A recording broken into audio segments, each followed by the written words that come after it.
Why don't we go ahead and get started? Welcome, everybody. Thank you for joining us today. I'm Cliff Lynch, and I'm the director of CNI. I will be moderating this session, and I'd just like to welcome you all. This is a special session that is part of the second of our two plenary days for the CNI Fall 2020 virtual meeting.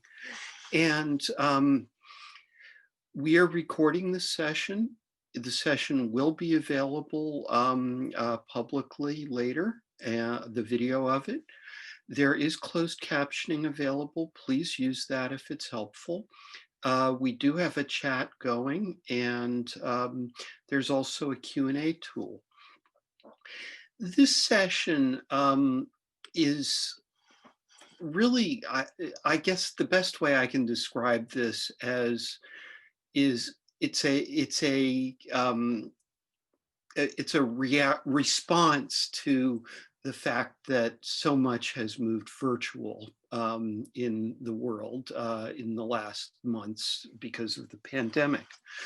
Many of you will be familiar with the CLIR Fellows program, which has enjoyed a long and very fruitful relationship with CNI.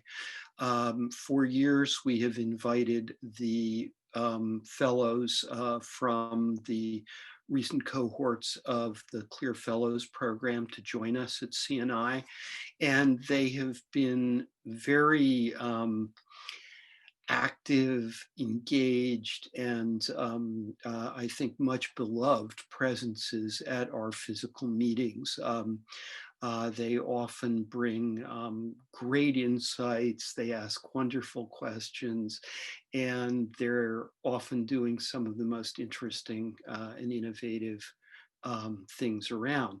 Many of them over the years have become sort of more permanent members of our community as they have settled into positions at CNI member institutions and stayed engaged with the work we do. Unfortunately, since we're not meeting in person, we don't have an opportunity to meet the current CLIR Fellows, to get to know them a little bit. So I thought that as long as we're doing virtual meetings, it really made a lot of sense to schedule a session every meeting. We couldn't do this in the spring because there just wasn't enough time because we suddenly had to go virtual, on almost no notice. But my thought was to have a session where we take a few of the current fellows and get to know them a little bit and give them a little bit of visibility in our community and find out what they're doing, have some conversation with them. Invariably, I have found they're doing fascinating things and they bring really important and valuable viewpoints. So what I've asked our fellows today to do is to spend around 10 minutes, or give or take a little, telling us who they are, what their background is, what they're working on, and to reflect a bit on the current environment and the challenges and opportunities that they see in that environment. After we hear from all of our fellows, we will have a little conversation, and then I'll open it up to questions from the audience. As questions occur to you, please put them either in the Q&A or in the chat, and we can also handle audio questions later if that makes sense. So with that, let me turn it over to Nicté Fuller Medina to tell us a little bit about who she is and what she's doing. We started with her because she has a graphic, and we figured we'd just get that out of the way early on. Um, and then we'll go on to our other fellows. So I just want to extend a really warm welcome from CNI. Thank you for being here, and thank you for all you're doing. Over to you, Nicté. Thank you very much for that introduction, Cliff, and for organizing this panel. Very happy to be here and to participate. I'm Nicté Medina. I'm currently a fellow at the UCLA Library in Data Curation in Latin American and Caribbean Studies. And I'm a linguist by training, specifically in sociolinguistics, and I study language in Belize. And so I just asked for this graphic to orient people in case not everyone knows that Belize is part of Central America, south of Mexico, and to the east of Guatemala. And so as a sociolinguist, I'm interested in telling the human story of language, how language travels and changes as a result of migration, how communities use language as a social mechanism for cultural expression, for linguistic agency, for linguistic resistance, how language itself, through its lexicon and structure, archives community histories, and also how speakers navigate grammars as well as ideologies when they use multiple languages in the same utterance. In other words, when they code switch. And I work with spontaneous data, so speech that's as naturalistic as possible. And I work within a quantitative framework, which means that I need lots of data for analysis. I work primarily with interviews. And so for the research agenda that I've just described, having a record of how people spoke at an earlier point in time, and especially having multiple instances of this in multiple interviews, is really invaluable. It provides a linguistic benchmark. And so I'm currently working with a collection of legacy interviews collected in the late 1970s in Mestizo Maya communities in Belize. And this is the project I'm working at UCLA. Now, these interviews were collected for a PhD dissertation by then student Timothy Haggerty, who did his PhD at UCLA. And as I mentioned, they provide a really important linguistic benchmark, but more than that, because they contain narratives of Maya Mestizo community life, folklore, and spiritual beliefs, as well as language as it was spoken at an earlier point in time, and they were done in Spanish. Because of the content, I reimagine these interviews as cultural patrimony. This then positions the collection as a body of knowledge, which belongs to the communities as well. Specifically the communities where the interviewee communities where the records were created. And in this way, it makes evident the need for repatriation. And so it becomes really important for these records to then be located close to these communities and for the communities to have access to records.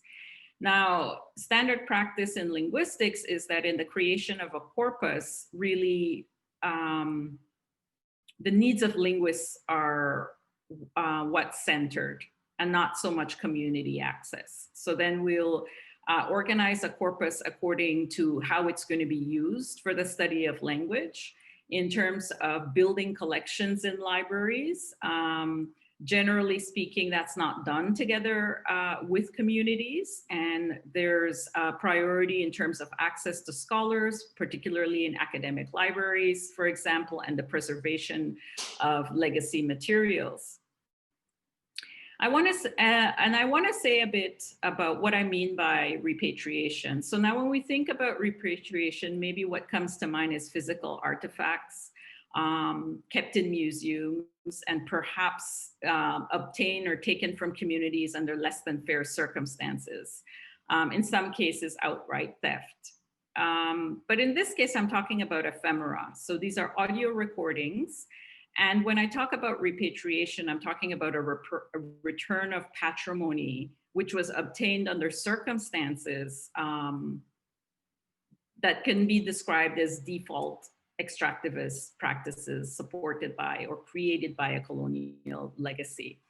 So what I mean by that is in terms of collecting, but specifically in terms of data collection, it's quite normal and in fact standard that data can be extracted from the so-called global south, for example, remain in the global north, and any findings, publications that are created from that data remain in the global north. And then communities where the data was collected don't have access to that body of knowledge. And you can think of that in similar ways of what happens with collecting. Now, of course, a lot of institutions such as UCLA are challenging this type of collecting through post-custodial collecting. And so in working with this collection, while the goals are to preserve the collection, because the work that Tim Haggerty did in documenting community life, the folklore and the language is indispensable, it's also a social justice initiative. So in addition to making the collection accessible to scholars through the UCLA library, we also want to return this patrimony to people. So it has to be repatriated. So we want people who best know how to interpret the collection to have access to the collection. And that could be the community members, local scholars, students. And simply putting the collection up online doesn't accomplish this. So we might think of having an open access online collections being accessible to everybody. But in fact, it doesn't really mean that it's accessible to everybody. Many communities don't have the infrastructure to reliably access an audio collection like this. And I'm thinking specifically, of course, of the communities in Belize where the interviews were collected. And so in creating the online collection, which is a major goal of the project, we have to actively challenge default practices. And one of the ways of doing that is co-creating with communities to jointly address issues such as anonymization, redaction of interviews, permissions from interviewees, and also the type of representation that communities want through the collection. Now, in times of pandemic, that actually becomes very difficult. And I've actually written a blog post about this, about how COVID challenged this framework that I'm trying to use in creating an online collection and repatriating the collection to communities. I wasn't able to travel to Belize as I had originally planned in order to do the community collaborative component. In order to work with communities to co-create this corpus. I wasn't able to be on the ground for the capacity building that was planned in Belize. That's been really limited. There is still some capacity building happening, but not to the extent that was originally planned. And so the project has had to be scaled down. Now, I talked about the content of the narratives. In fact, Timothy Haggerty co-edited a book, and a lot of the narratives have been published in this book. And so the way we've scaled down the project now is we're only going to put online the interviews that correspond to the stories that have already been published. The other issue around the challenge of working during times of COVID is that while Belize had gone, I think, about 2 months without any confirmed cases of COVID, it's currently exploding in Belize right now. And Belize has the highest number of active cases among the Caribbean community, CARICOM states. And so while I recognize the importance of this work and how indispensable it is to preserve this data, and while I've certainly had interest and expressions from community members that it's very important, in this moment, it may not be a priority. And so I really have to balance that with how I move forward with the project. I do want to end though on some positives that have come out of this new world of remote work and virtual communication. And again, I want to be clear, I'm not saying that there's a positive that has come out of the pandemic at all. I want to talk about how remote work has impacted the work that I'm doing in a positive way. So it's so widespread, it's become almost natural for us to work virtually. And so that has made it so much easier to bring together a transnational team. So there are 2 research assistants who are based in Belize, who are working on the project, doing transcription work and other data management. That's supported through the CLIR Fellowship Research Stipend. And then there are two student research assistants supported through UCLA Library. And we have our project meetings, obviously virtually on Zoom, and it's just natural. There's no additional planning that needs to happen. We all have the same expectation that we're going to meet on Zoom. The work itself really does lend itself to be completed remotely.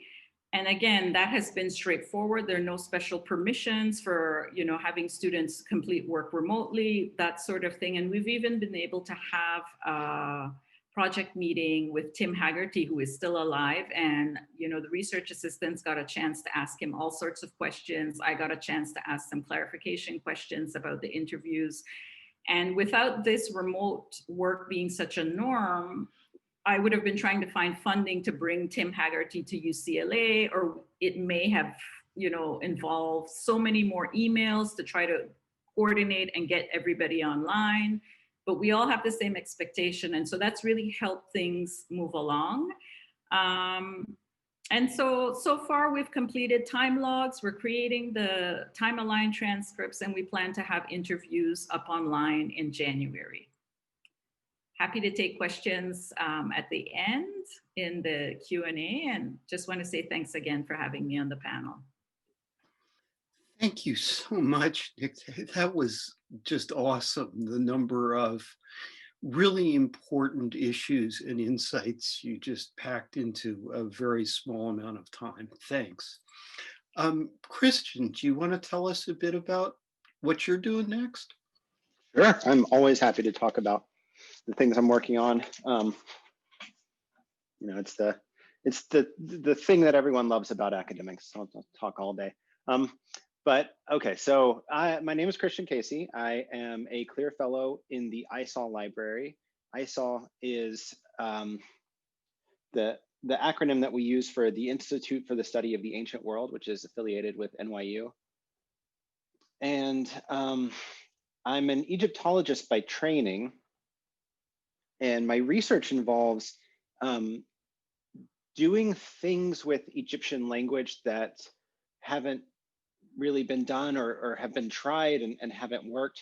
So everyone's probably at least loosely familiar with Egyptian hieroglyphs.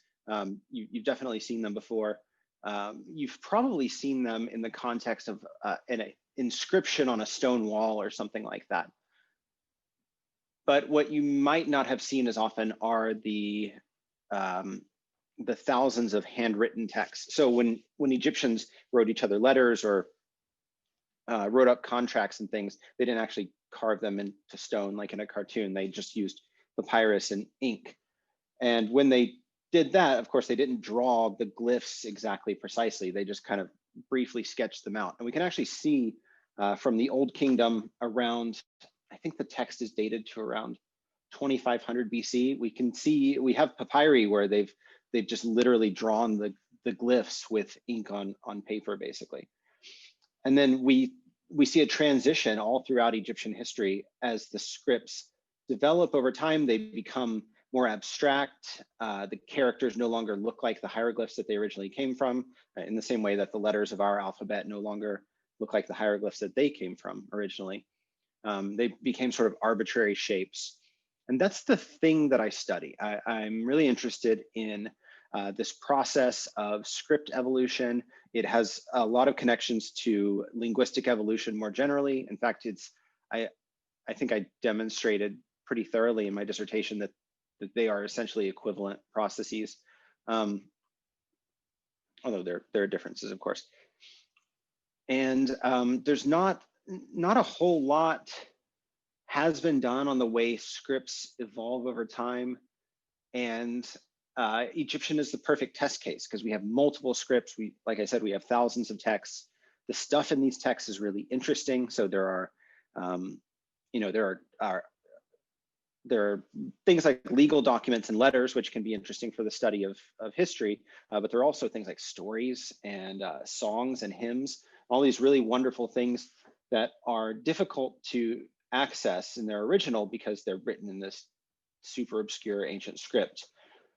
So there's a lot of interesting stuff to do there. The thing that I'm working on now as part of my postdoc is I'm creating a digital tool that allows students and scholars, but people who study the script, to search for signs by shape.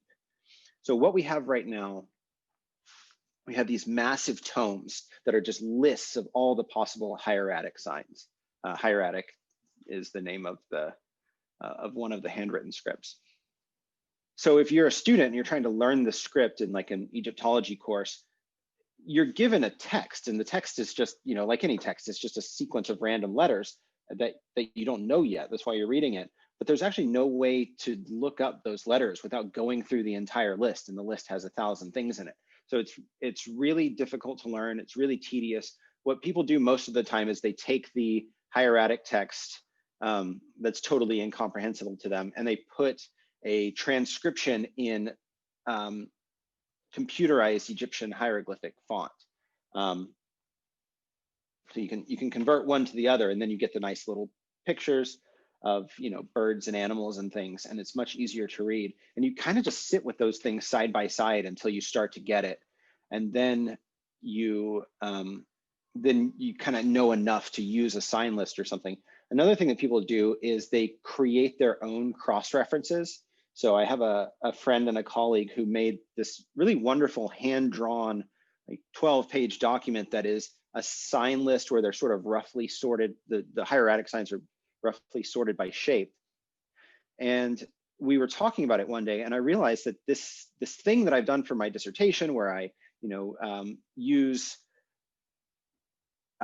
computational techniques to match different shapes to one another and extract the shapes of letter forms from these ancient texts, that could actually be really useful for creating lookups and things that people really need if they're studying this language. That's the big thing that I'm working on right now. I want to create an online tool that allows you to actually go and draw the shape that you're seeing on the page, and it will give you a list of the matching shapes and all the other information, like which hieroglyphs they're equivalent to and where you can find them in the sign list and all those kinds of things. I think that would be an extremely useful tool. It's just, having started working on it, I'm getting a lot of really positive feedback from the Egyptological community, because this is just a massive gap that could not have been filled before. There's really, you can hand draw your own sign list, but that's about the only thing you can do to simplify that problem without computers. So it's something that is really useful and wasn't possible before. I think that's really exciting. How long have I been speaking? Cliff, you'll tell me if I just talk forever, please. I won't be offended. It won't be the first time I've been asked to stop talking about these things. Okay, so the other thing I wanted to talk about is, I guess I could say more about the different things I do at ISOL. So the hieratic lookup web app project is the thing that I'm most passionate about, but it's not the only thing I do. We're also, in the ISOL library, we are creating various digital tools and data sets for academic libraries generally. So at the Institute for the Study of the Ancient World, we're this big eclectic group of scholars who study the ancient world defined as broadly as possible. So we have people who study very diverse regions. And one of the things that we found, they found as ISOL has grown, is dealing with the different needs of all those people as an academic library is much more challenging than you would think, because each of these subject areas, so if you study ancient China or ancient Egypt, each of these areas has their own, totally different siloed world and way of doing things. So what we try to do in the ISOL library is find ways of forming connections between those different approaches. So one of the projects that I just completed a major milestone on, we're calling it the New Titles Project, for lack of a more creative title, honestly, but it takes all of the new acquisitions in the ISOL library and places them on a map of the world. So each book gets a dot or several dots on the map. And then if you're a scholar at ISAW and you study, say, the ancient Caucasus, and we just got 1,000 books in this month, 980 of which don't pertain to your subject area in any way, you can go look at this map and click on the dots and find which things we've gotten that are actually relevant to you. So that's, I think it's a really cool project. It's been a lot of work, and it's been a huge learning process because I really hadn't done a whole lot of web development before. I worked more on like machine learning type problems. And the last thing, Cliff, I'm sorry, I'm going to run out of time, but I was going to talk more about the effect of COVID. I've certainly been less impacted than many people, and I don't want to complain too much, but it really has been, it's come at just about the worst possible time for me in my career, especially because I was having such a blast at ISAW, living in Manhattan and walking to work at ISAW every day. And it's got this wonderful community in an old townhouse. It's a block away from the Met. I am whining at this. I'm just whining about all the cool things I was doing before COVID. I think the biggest impact is probably stuff like this. This meeting was a great idea. It's really good for us to come and meet and talk to each other. It's still not the same as us just getting to hang out and find new people that we would work well with and find out what other people are interested in. I think that's the loss of that personal connection has been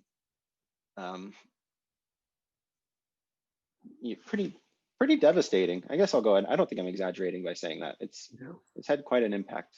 So I think I'll stop there on kind of a sour note. I'm sorry. Yeah, I think we all feel that very strongly, Christian.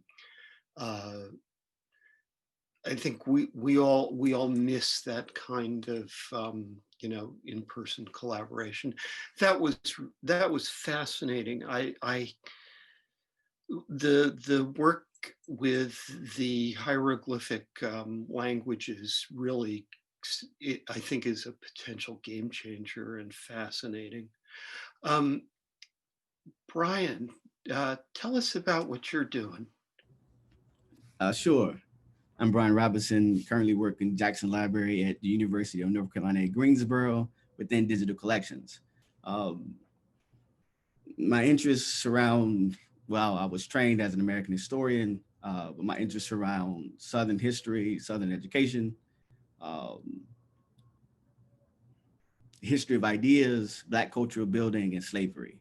The project that I'm working on currently is People Not Property, Slave Deeds in North Carolina. This project extracts the name of enslaved people from property deeds from 26 counties of North Carolina. Property deeds, if you do not know, usually come about through sale or wanting to sell in documents like bill of sales, deed of trust, deed of gift, or marriage contracts. Usually the things that are included in those documents are things like cattle or land, and in this case, enslaved people because they were considered property in some ways and sometimes people.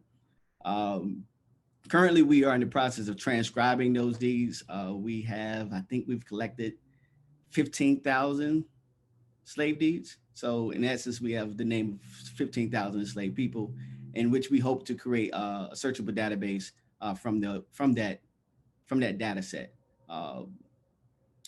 My duties range from kind of helping to develop the website, recruiting volunteers, leading volunteer sessions, because a lot of the things that we do rely heavily on volunteers, lecturing on slavery in North Carolina, helping with grants to expand the project, which is one of our goals, to expand it to more counties in North Carolina.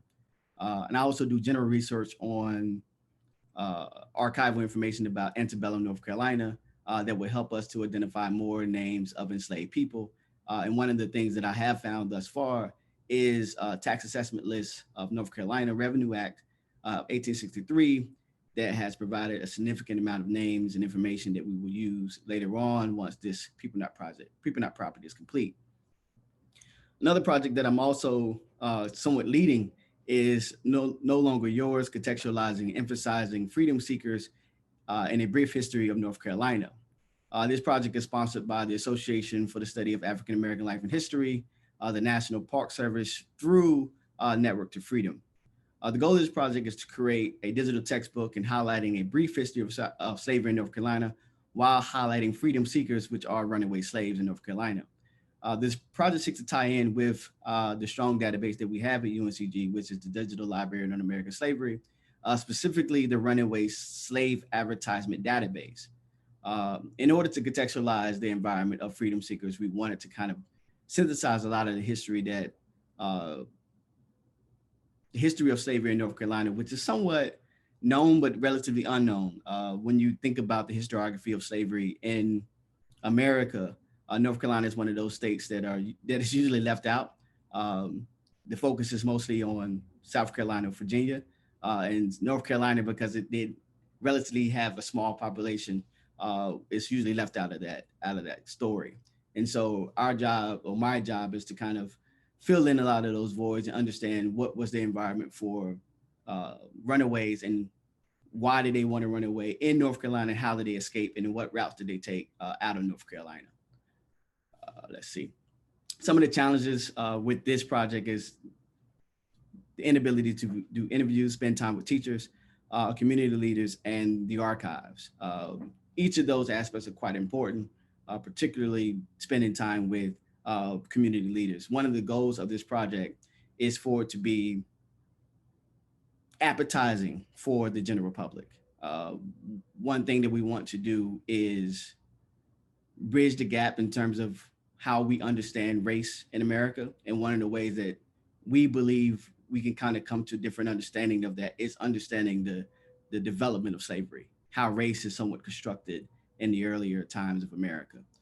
So by making it a digital textbook, we want it to be filled with, centered on kind of multimedia, adding a lot of pictures, a lot of data viz, in order to make this something that people will be attracted to. I'll turn now to kind of talk about some of the challenges I have in general, being a CLIR Fellow in the library and having training somewhat in the background of American history.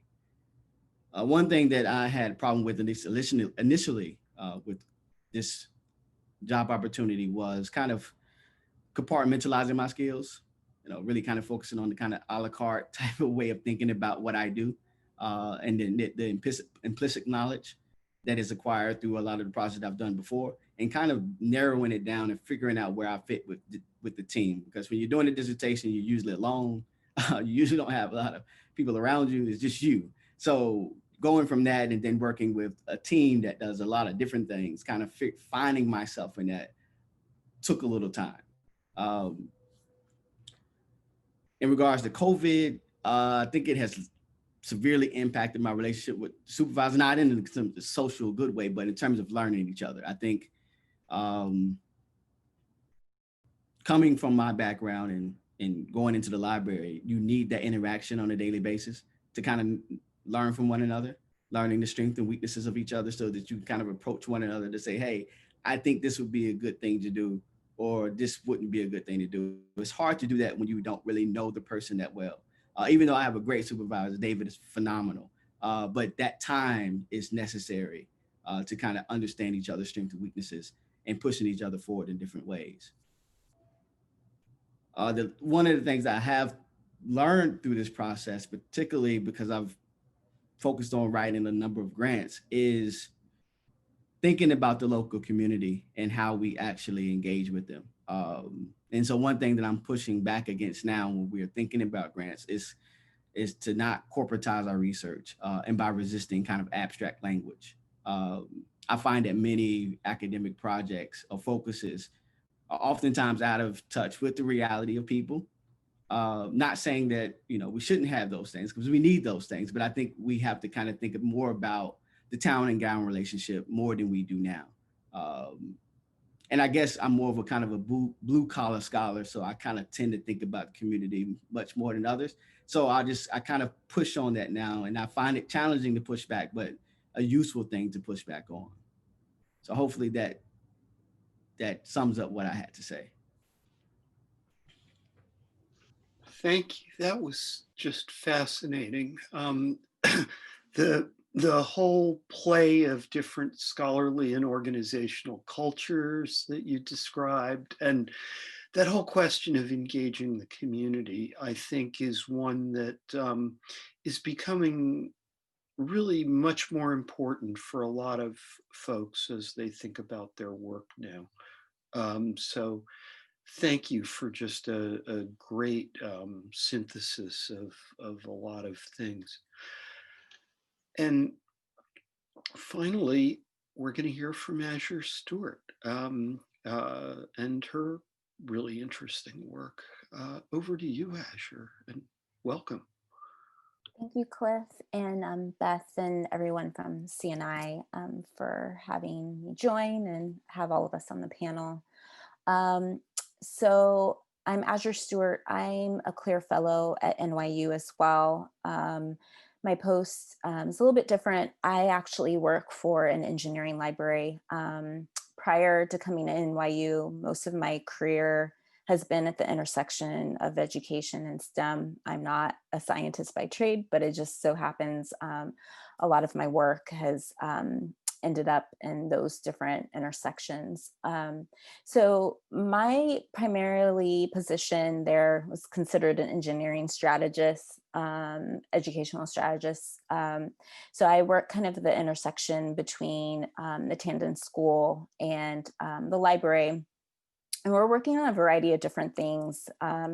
Right now with COVID going on, as you see, the way that students are engaging in the classroom is having to change, especially virtually. But also we're facing a different dynamic with the kinds of students that we are going to be intersecting with. We of course have Generation Z, but also you have Generation Alpha. And so it really, a lot of the things that are going on, especially with the pandemic, economic fallout from 2008, has really reshaped how a lot of students are showing up, or also how they're investing in their education or what things that they want out of it. So prior to me coming, I had a couple colleagues who have really been trying to re-understand and rethink about engineering as a field, and how students are prepared. We focus a lot on the technical skills and the intersections of making sure that they're prepared engineering wise, but a lot of the things that are missing out are the soft skills and those interactions. And also, given you guys are seeing a lot of publications and articles written now, things that are going on with Facebook and Google about the intersection between AI and race and how things are presented in data.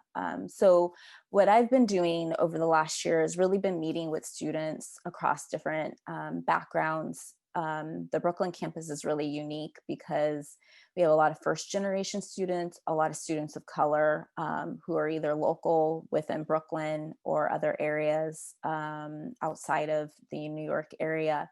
So really gotten a chance to sit down and actually do interviews. I'm an ethnographer, so I do what you call interactional ethnography. It's kind of an intersection of social linguistics and education and anthropology. So I'm really interviewing the students and trying to understand their experiences being an engineer, but also their preparation, but also trying to figure out other ways to make sure that students are able to, I guess, not only be prepared, but also to understand the, I guess you wouldn't say how to intersect in these different spaces, but also how to build teams and, being more of a global society, how do you develop and build those leadership skills? And also how do you be better aware of the things that you're building technologically?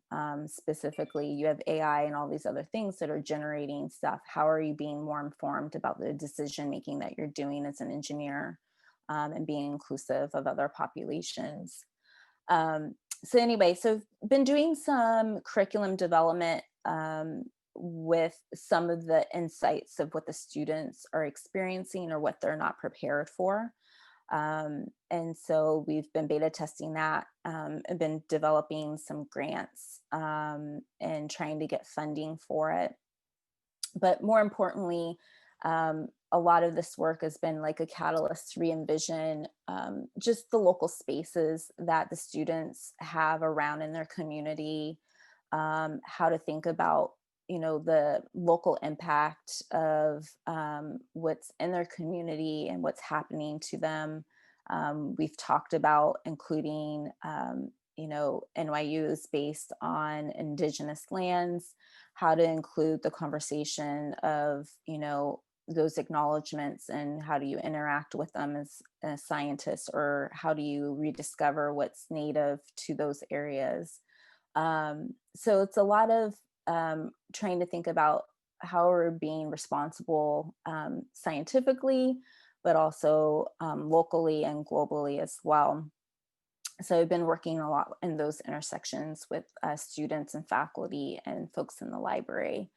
Um, and then also just the science literacy component too. I think there's a lot of need for students who don't really have the understanding of the writing skills and just the genre of writing as an engineer, and how to build on archives of engineering structural plans that have been based in the city of New York, and how different formulations and spaces have changed, and how to rethink and re-envision those spaces and make them,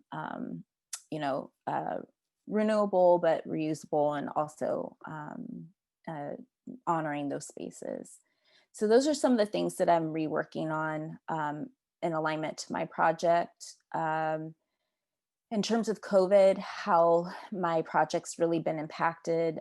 This past summer, I did like a whole research unit, and we're really getting into ethical conversations about research and science, and just a litany of things of how to report and how to engage in scientific work, being an engineer, or just part of the college in general.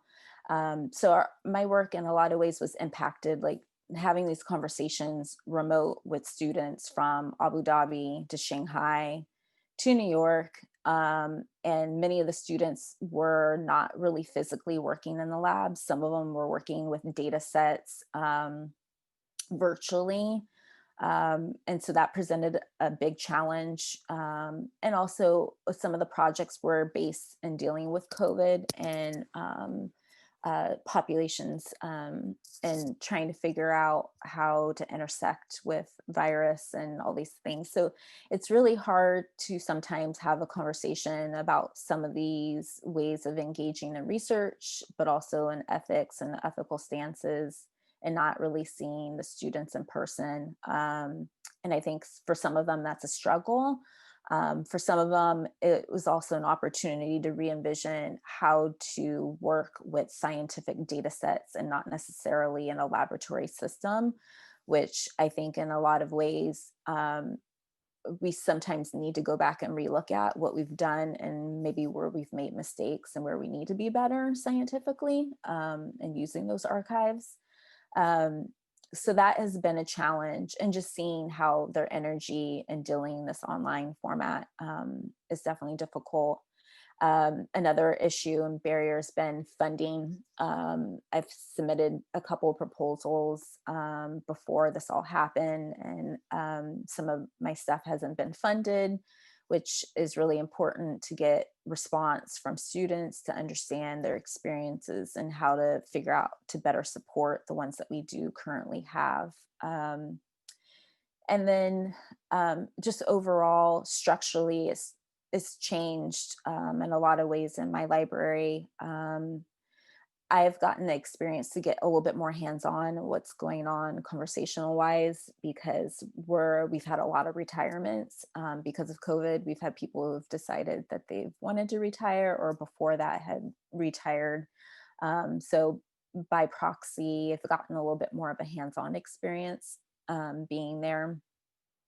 But I also have gotten to see more kind of the leadership side and the decision making of what positions they're going to staff, and have been on committees for hiring and being in the conversations about what they're going to try and redo and re-envision for the library too, in terms of positions and staffing.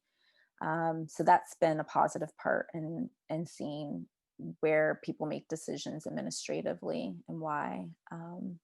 So, and then just missing my colleagues too, and having those conversations, I think is really important. Like Christian, I think it's kind of hard to continue sometimes the momentum if you're not meeting with folks. And by and large, a lot of the people that I work with, because New York is the epicenter, have just been working with trying to figure out how to even have instruction or reduce instruction in person, or to have engineering labs open. That's been a really big focus. So yeah, so Yeah, I've gotten those emails too, Azure, about the engineering.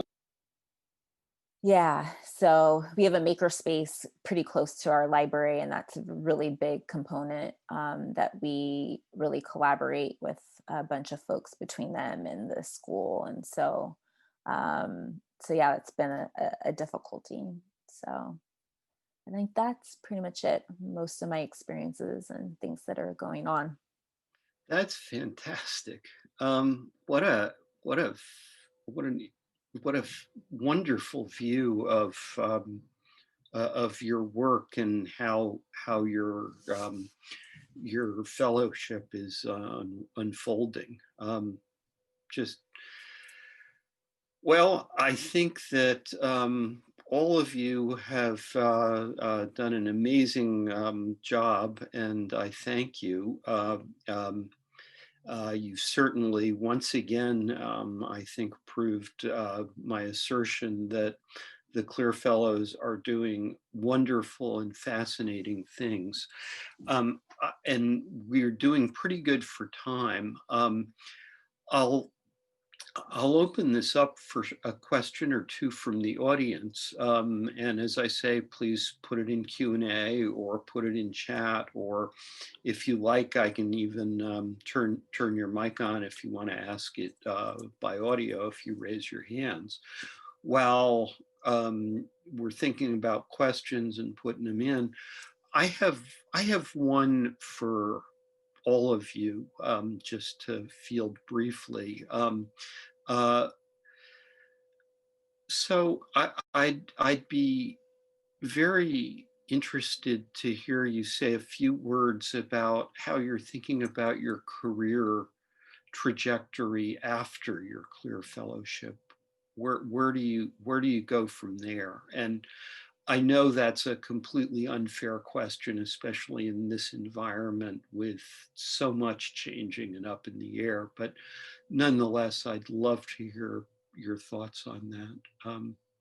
Anybody want to start?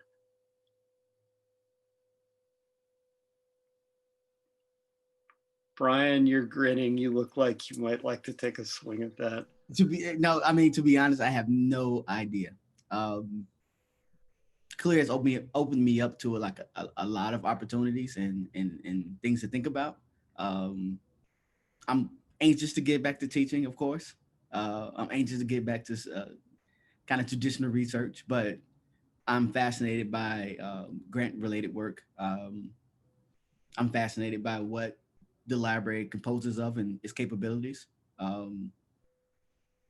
It's dynamic in a way that I think putting together a team through the library, I'm not sure what could be done in terms of some of the imaginations I have with history-related projects. So I'm kind of open. I'm very curious, but I honestly have no clue. Well, fascinating. Anybody else want to go for that? I guess I can talk about it. I just really don't know. The future is much more uncertain to me than it was a year ago at this time. When I went to CNI, actually, and I took the train to DC, I felt very much like I was where I was supposed to be, and doing what I was supposed to be doing. And now the future is just totally unknown. Even much more than it was. You know, grad students talk all the time about there are no jobs and being kind of anxious about it, but nothing like this. It's, yeah. I don't know what else I can say about it. I feel like I should say more of substance, but No, it's I don't have to think about it, okay honestly. not to know. Azure, jump in. Yeah, I mean, I I'm kind of uncertain too. I kind of had looked into routes, maybe potentially staying where I was at. I think if anything, I'm really enjoying the librarian work. I'm not really sure what that would even entail, or if that's an avenue with how things are going economically. But I also really enjoy working with faculty and students, just kind of reimagining like what possibilities could be for how things disciplinary wise can be a little bit different, and can bridge opportunities for learning about different things and just making kind of more of a richer experience, because I think we'll need some of those intersections and skills with the students that we have coming forth. And I think the problems that we have, especially with COVID and some other, I think, infectious diseases or potentials, I think is going to really change how we need to look at what we end up doing. Nicté. I want to echo the uncertainty that the other fellows have mentioned. But in terms of moving forward, the project that I described is really, the idea with that project is developing a model to then be able to work with additional data sets and repatriate additional data sets. That set of data that was transferred to me from Timothy Haggerty really inspired a larger project, Language, Culture, and History, Beliefs in a Digital Age, with the idea that additional data sets would be repatriated, and that would also create a model for the region and for other institutions about how they could work with collections like that. And so certainly I'm wanting to continue with that work, and whether, the library, the experience in the library has really opened up an avenue and shown me that that's possible within a large academic library or even a smaller library, but it can also take place within a faculty position in an academic department. There are also other avenues. And so really it's about being open to that and just being patient with our current circumstances. Being in the middle of a pandemic and being able to see what possibilities open up, what possibilities still exist. Yeah. Thank you. Thank you all for those very honest answers. The amount of uncertainty in there, I think, is a really important message to our community. But I also sense in here a trend to thinking in terms of I can be both in a sort of traditional faculty role sometimes, and other times do new things around new forms of scholarship and communication of scholarship that I think is very exciting. We have a question in from the audience for Brian. Brian, you mentioned the importance of language in how projects and partnerships are framed. Can you talk about examples of where you've sharpened or clarified language in proposals or project plans or elsewhere? Whew, that's loaded. Partly because that's part of the challenge, is that when you think about grants and writing grants, they're looking for a certain language. And that's kind of the problem. So one of the things that I found as a challenge, particularly in regards to race, is that people don't think about problems as others do. What the problems of the Black community is somewhat different than the priorities and the problems of the white community. And the language that is used to kind of specify that, it doesn't usually show up in grants. And this is something I talked to CLIR about in one of our our sessions is I kind of want to get involved with how kind of grants are developed and written and described. So some of that language in terms of who applies and why they apply can be attacked in a certain way. But I think one of the challenges that I find with the grants is the language of the grant itself. And so what I try to do, at least on the back end, is kind of think creatively about how projects could be developed so that I can kind of think about problems in a broad way to kind of rectify the situation. But I haven't developed any kind of clarifying language because I think if I use very direct language, I don't believe I will get the grant. And sometimes I haven't gotten grants because of that. So it's really kind of finding back doors and being imaginative of how to think about the project in general that has helped me to kind of get around some of those issues. I cannot resist asking as a follow-on to that. Have you ever toyed with the idea of doing a stint as a program officer for a major funding organization? Recently, this is new. I think CLIR has really opened me up to thinking about those things. I haven't thought about that before. In fact, it wasn't even a possibility in my mind before. But now being with CLIR and kind of thinking through these things, I have definitely thought about doing something like that. Yeah, I mean, those are just incredibly important positions sometimes, and you know, can really influence the shape of activities going forward. Really, that's fascinating. Have we got another question? I don't see any additional questions, and we are pretty much at time. So I will just take the last minute or two. Oh, wait, we have another question. We'll take one more quick question. Where'd that? Sorry, I was trying to write an answer and I made the question go somewhere else by mistake. No worries. Where can we find you next? Are you presenting or publishing or sharing something soon? How do we follow your work going forward? Is a question for everybody.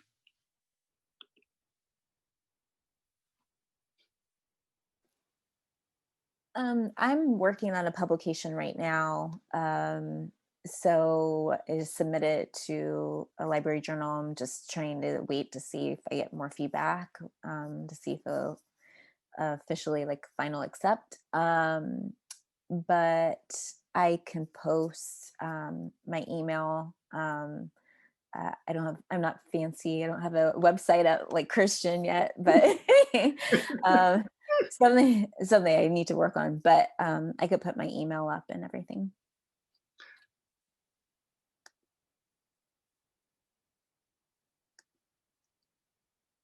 I'll tell you, Azure, maybe I shouldn't tell people this, but I just use Squarespace. Like I build websites for my job and I was like, screw that. I'm just gonna make it automatically.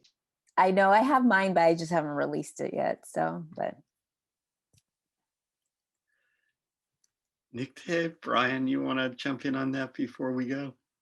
Well, sure. Currently, I'm head first into this project. The digital textbook.